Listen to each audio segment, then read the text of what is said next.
আসসালামু আলাইকুম। আজকে আপনাদের দেখাবো দুইভাবে কবুতর পোষ মানানো যায়। তার দুইটা উপায় আপনাদের দেখাবো আজকে। সুন্দরভাবে ভিডিওটি না টেনে আপনারা দেখুন। তো কবুতর কিন্তু অনেকভাবে কবুতর পোষ মানানো যায়, তার ভিতর থেকে আপনার সহজ যে দুইটা উপায় সেই দুইটা আপনাদের দেখাবো। একটা হচ্ছে পাখনা কেটে, তো আমি পাখনাগুলো জাঞ্জি করে দিচ্ছি। তো দেখুন কবুতরগুলো কিভাবে করছি। তো এটা কিন্তু আপনার অবশ্যই তার জন্য একটা বেলেট লাগবে, নতুন বেলেট। তো নতুন বেলেটে আপনারা এভাবে জাঞ্জি করে দিতে পারবেন।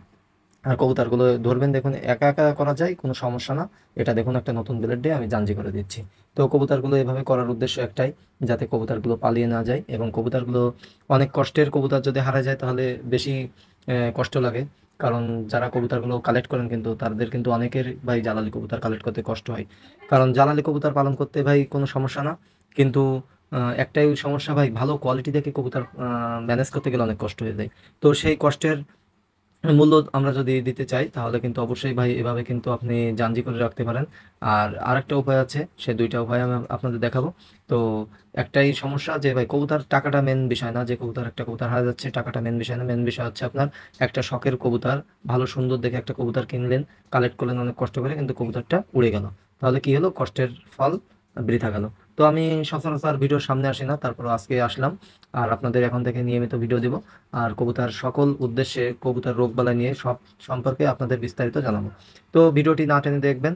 আর কবুতর জাঞ্জি করার একটাই উদ্দেশ্য, যাতে আমার এই কবুতরটা হারিয়ে না যায়। এই কবুতরটা কিন্তু অনেক সুন্দর একটা কোয়ালিটির একটা আমার ঘরের বাচ্চা। এবং কবুতরটা দেখুন একেবারে নিউ এডাল, মাত্র 1 মাস বয়স হয়েছে। তো কবুতরটা ছেড়ে দিলাম। দেখুন। আর এবং আরেকটা উপায় আছে, টেপ দিয়ে বাঁধা। তো কবুতর দেখুন আমি কিভাবে টেপ দিয়ে বাঁধছি। এটা একটা মাদি কবুতর, এটা নিউ কালেকশন। তো এই কবুতরটা অনেক কষ্টে কিন্তু ভাই মাদিটা ম্যানেজ করছি। তো মাদিটার কোয়ালিটি মাশাআল্লাহ অনেক সুন্দর, কিন্তু কবুতরটা যদি হারা যায় তাহলে সমস্যা। তো এটা টেপ দিয়ে পাচ্ছি এই জন্য যে কবুতরটা জোর দেবো, রিসেন্টলি জোর দেবো, তো জোরটার সঙ্গে সঙ্গে যদি ভাই জোর হয়ে যায় তো খুব দ্রুত ডিম বাচ্চা করবে, তার জন্য হচ্ছে আমি টেপ দিয়ে পাচ্ছি। এটা আর পাখনা কাটলাম না।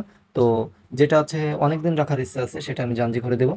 তো কবুতরগুলো কিন্তু আপনারা এইভাবে পালন করতে পারেন। এবং দেখুন আমি চারি সাইডে জাল দিয়ে দিয়েছি যাতে কবুতর উড়ে না যেতে পারে। দেখুন এবার এদিকে আমার মেয়ে কত সুন্দরভাবে কবুতর ধরার চেষ্টা করছে, তারপরও কবুতর উড়ে যাইতে পারছে না। আর এই কবুতরগুলো কিন্তু চাইলে ভাই নিচে পড়তে পারবে না ছাদ থেকে। তো ছাদ থেকে নিচে না পড়ার একটা উদ্দেশ্য